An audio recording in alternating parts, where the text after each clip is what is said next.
want to check. Yes. Do we have the presentation?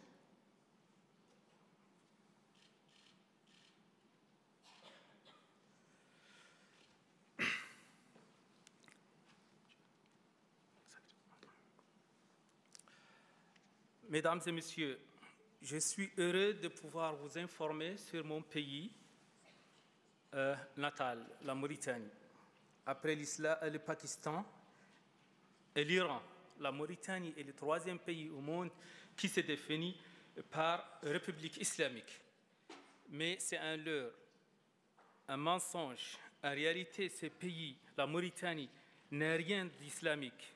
Il est admis chez les connaisseurs de l'islam que la vraie religion islamique, comme toute autre source divine, est juste, égalitaire, sociale, paisible et non violente. Par contre, en Mauritanie, la forme locale de l'islam est totalement contraire à ces principes humanistes. Depuis des siècles, en Mauritanie, le mode de vie de la société est basé sur l'esclavage par naissance. Donc, les esclaves naissent esclaves et restent toute leur vie esclaves. Le racisme, l'exclusion et le rejet de tous ceux qui sont noirs. La Mauritanie est un pays d'hypocrisie, de mensonges et d'injustice. C'est le pays de l'apartheid vécu en Afrique du Sud, avec la seule différence qu'en Mauritanie, cet apartheid n'est pas régi par des lois écrites ou promulguées par l'État, même si ces lois existent et s'appliquent dans le quotidien du Mauritanien. Ces lois sont visibles et vécues par la moitié de la population, ça veut dire les Haratines. En Mauritanie, aujourd'hui, de 2013, la communauté Haratine, c'est un terme qui désigne les Noirs, descendants d'esclaves et anciens esclaves. Ils sont d'origine africaine. Cette communauté de Haratine est victime des pratiques esclavagistes atroces que le monde civilisé avait connues par le passé. Néanmoins, ce phénomène persiste encore en Mauritanie grâce à une alliance vile entre des entités constituées de maîtres et esclavagistes. D'un côté, un clergé, donc les imams, les érudits, les savants de la science islamique, dont la tâche est de légiférer sur l'esclavage par des fatwas religieux tirés d'un code noir établi au 9e et 15e siècle par des chasseurs de l'homme noir. Et de l'autre côté, un pouvoir qui piétine les droits humains et les normes universelles. Il protège les esclavagistes et refuse l'application des lois abolissant et criminalisant l'esclavage.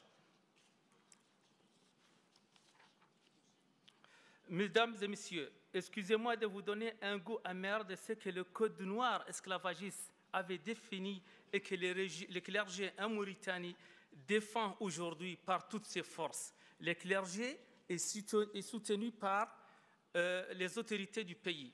Ainsi, permettez-moi de vous citer quelques préceptes idéologiques enseignés encore dans toutes les écoles religieuses du pays. Donc, les juges, les cadis, ils apprennent ces préceptes aujourd'hui et ils appliquent la loi, la justice selon ces principes.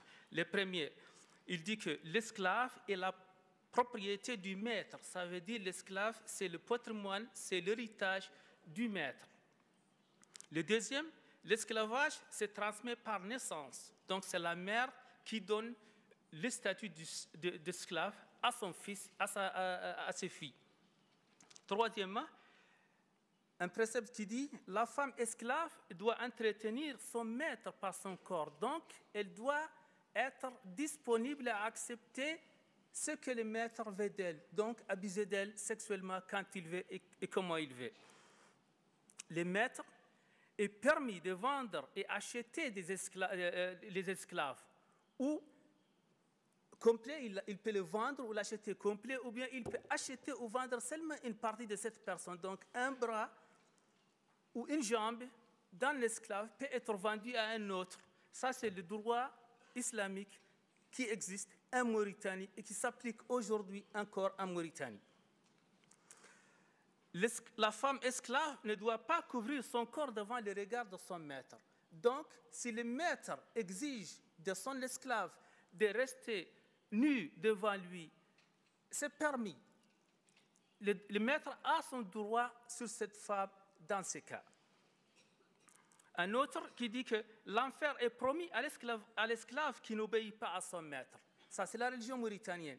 L'esclave qui n'accepte pas être esclave et qui désobéit à son maître, il ira à l'enfer. C'est comme ça qu'on éduque les esclaves et ils naissent et ils grandissent avec cette idéologie. Donc, ils ne peuvent pas partir de leur maître parce que c'est contre la religion.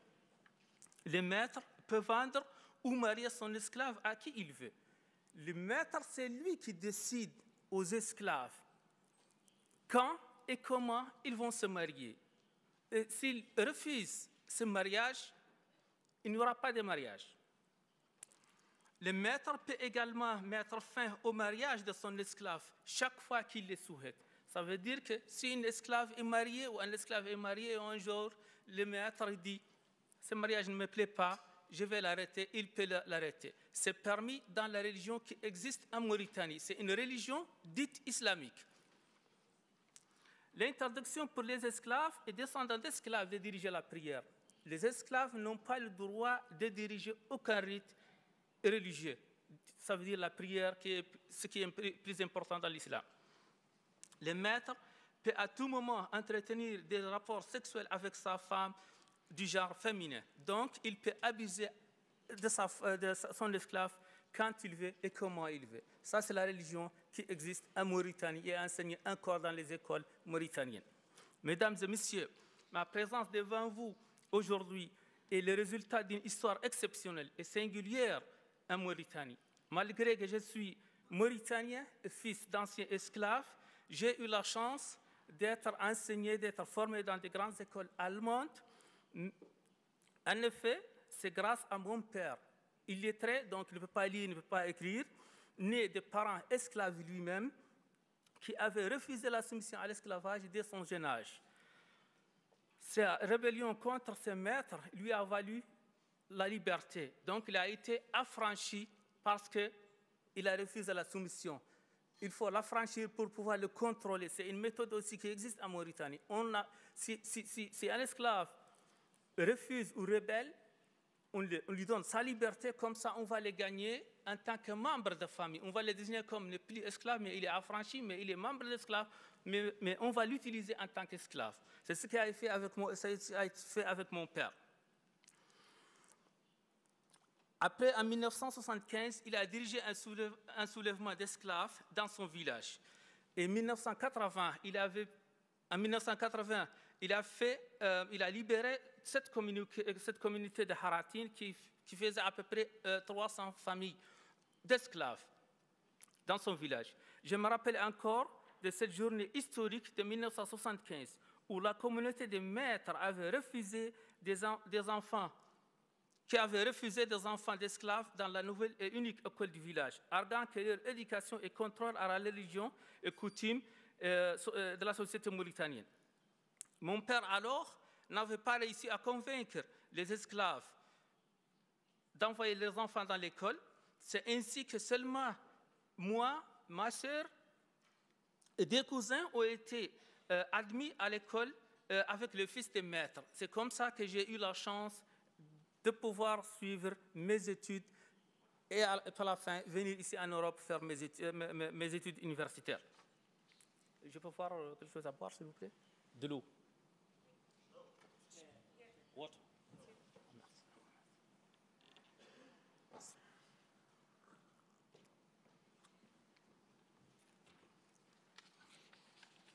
Mesdames et messieurs, la Mauritanie est le seul pays au monde qui a eu plus de 5 lois ou décrets ou circulaires judiciaires qui devaient abolir l'esclavage, 5 fois successifs dans l'histoire de la Mauritanie. Mais toutes ces démarches sont restées sans effet. Ces lois, en réalité, n'avaient pour objectif que de mettre fin aux critiques de la communauté internationale.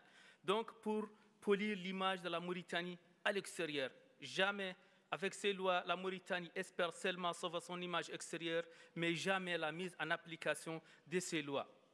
Et ici, je vous montre la page 3. Ce sont les décrets depuis l'histoire de la Mauritanie qui ont eu lieu en Mauritanie et qui devaient tous avoir comme résultat l'abolition ou l'élimination de l'esclavage, la disparition de l'esclavage. Mais l'esclavage n'a pas pu être éliminé en Mauritanie. Et jusqu'en 2012, il y a toujours une autre loi qui va venir. Bon. Je ne vais pas passer par toutes ces lois.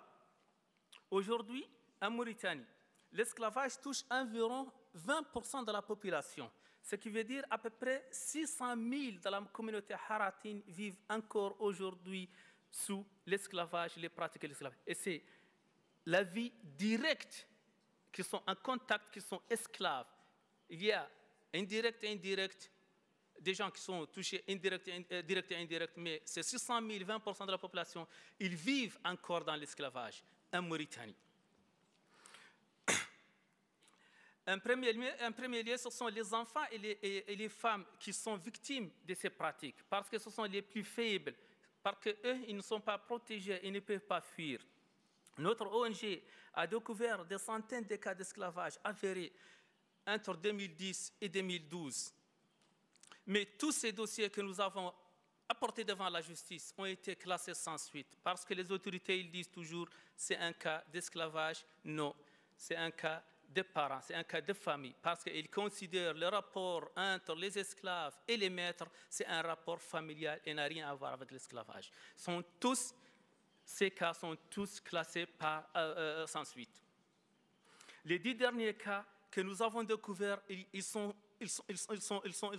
daté de 3 semaines.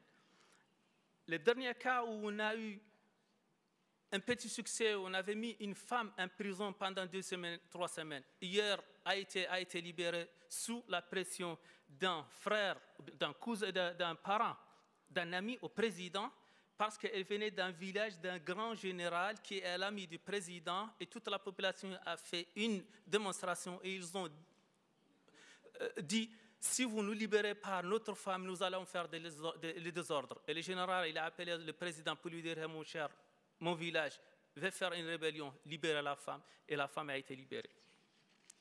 Hier.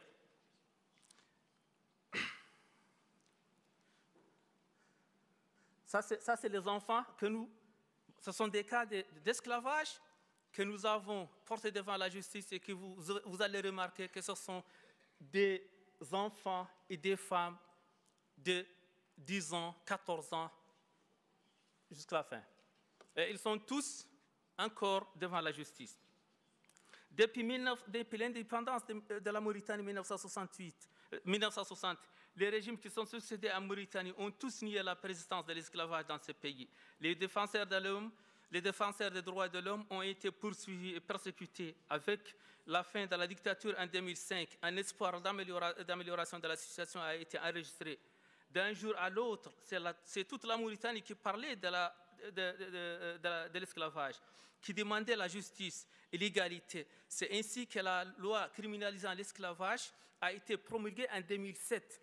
Regardez-moi, ils ont pris 50 ans pour promulguer une loi officielle, une loi qui criminalise l'esclavage. C'est en 2007. Et avant ça, la Mauritanie niait l'existence de l'esclavage. Mais comme il y a eu un courant démocratique, après une dictature, donc, on était prêt à discuter de l'esclavage. Mais juste après, avec le putsch de l'actuel président, le général Mohamed Ould Abdelaziz, en 2008, contre un président démocratiquement élu, les choses ont brusquement changé. Toute la Mauritanie a fait une marche vers l'arrière. Le pouvoir s'interdit de nouveau de reconnaître la présence de l'esclavage. Les esclavagistes ont ainsi repris leur souffle. Et les anti-esclavagistes que nous sommes sont traités comme étant des ennemis de la nation. Les ennemis de l'islam, ils sont considérés comme des espions à la solde du Mossad israélien. Le chef de l'État lui-même organise des sorties dans les médias d'État pour déclarer publiquement que l'esclavage n'a jamais existé en Mauritanie. C'est en 2012, 2 fois. Que les défenseurs des droits de l'homme sont que des perturbateurs de l'ordre social et doivent être jugés et punis sévèrement selon la loi islamique, la charia. Dans un pays comme la Mauritanie, où le chef suprême de l'État, donc le président, initie des marches populaires pour réclamer les têtes des anti-esclavagistes, des marches que lui-même supervise et accueille un héros devant la présidence. Il est utopique de s'entendre à l'application de la loi criminalisant l'esclavage. La pratique de l'esclavage reste un sujet en Mauritanie. Je vous montre la page 5 et 6 où vous allez voir, ça c'est les marches que le président avait organisées avec ses éléments, avec sa sécurité, les services de renseignement généraux. Il a appelé les érudits, les cheikhs, les grands religieux pour faire sortir une fatwa contre les défenseurs des droits de l'homme. Et la démonstration est là devant la présidence. Et ce monsieur qui a un turban, c'est le président qui était venu dire que ces gens, accueillir ces gens devant la présidence pour les encourager à sortir dans la rue contre les défenseurs des droits de l'homme.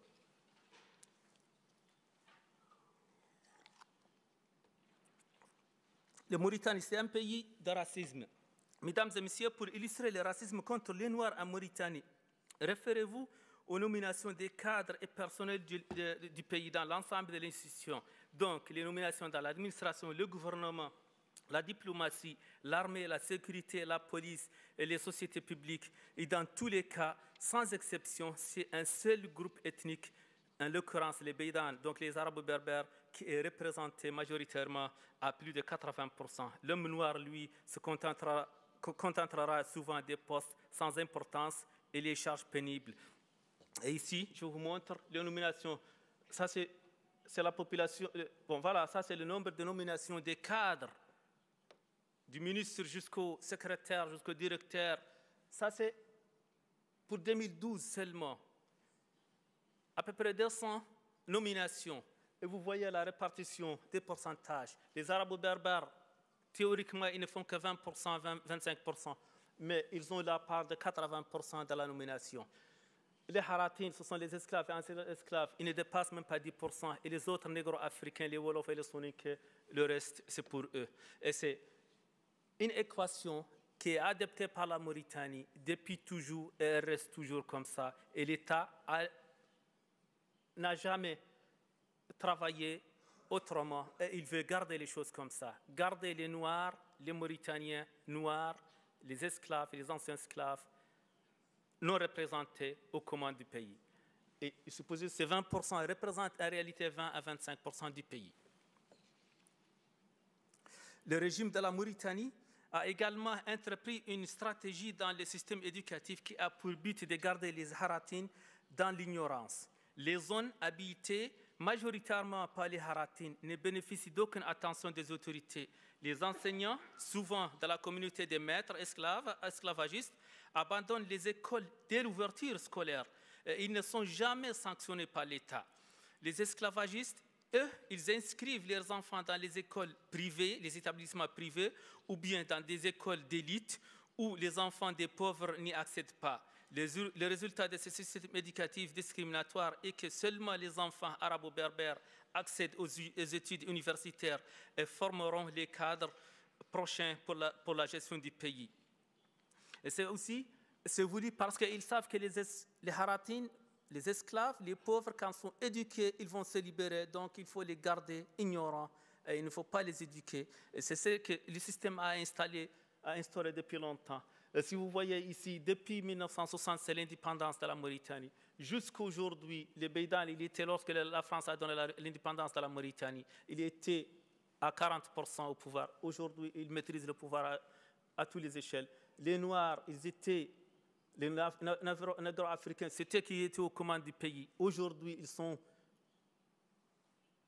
réduits, comme les Haratines qui n'existaient que depuis 1980. Avant, il n'y avait aucun fonctionnaire Hartani, il n'y avait aucun fonctionnaire Hartani dans l'armée ou dans l'administration. Avant de finir, je lance un appel au monde civilisé et libre de faire la pression sur la Mauritanie, de respecter ses engagements devant la communauté internationale, d'appliquer les lois, instaurer la justice et l'égalité dans les pays. La communauté internationale ne devra pas se laisser tromper ou manipuler par un régime dont le souci premier est la protection et la survie des esclavagistes. Les autorités mauritaniennes sont experts de la manipulation des données et des réalités. et ils se sont habitués à manipuler tout ce qui est manipulable. La Mauritanie actuelle ne mérite pas d'être élu vice-président du Conseil des droits de l'homme, qu'il vient d'être nommé tout dernièrement. C'était une grande erreur et il ne fallait pas l'accepter et il fallait la dénoncer. Car la situation de l'esclavage est la même qu'il y a 50 ans, avant même l'indépendance de la Mauritanie. Rien n'a changé depuis. Nous appelons aux donateurs de l'aide au développement de lier leur aide aux projets en relation directe avec les esclaves et les pauvres, de travailler avec les ONG actives dans le domaine. Nous demandons des réformes du système éducatif qui ciblent les populations favorisées, parce que c'est avec l'éducation que nous libérons les esclaves. Et ici, vous voyez, au début des classes, la majorité des étudiants, des élèves, ce sont des Noirs, des Haratines et des Négro-Africains. Mais plus tard, arrivé au niveau des lycées et collèges, il n'y a que les Blancs. On prend un tamis et on ne laisse passer que ce qu'on veut laisser passer. Et ça se continue. Et ici, ça c'est la formation, c'est une formation spéciale aux filles qui travailleront en tant dans l'administration. On leur forme maintenant, on leur donne maintenant une formation militaire pour pouvoir gérer les pays mieux. Ils ne sont pas militaires. Et c'est comme ça que vous voyez cette situation. Vous allez au lycée, vous allez à l'université, vous allez à l'étranger, vous trouvez seulement les enfants blancs, arabo-berbères. Et ici, c'est la police qu'on lui donne la tâche de battre et de manipuler, de maltraiter les défenseurs des droits de l'homme quand ils font des démonstrations. Quand ils font des démonstrations pour réclamer la justice. Je vous remercie.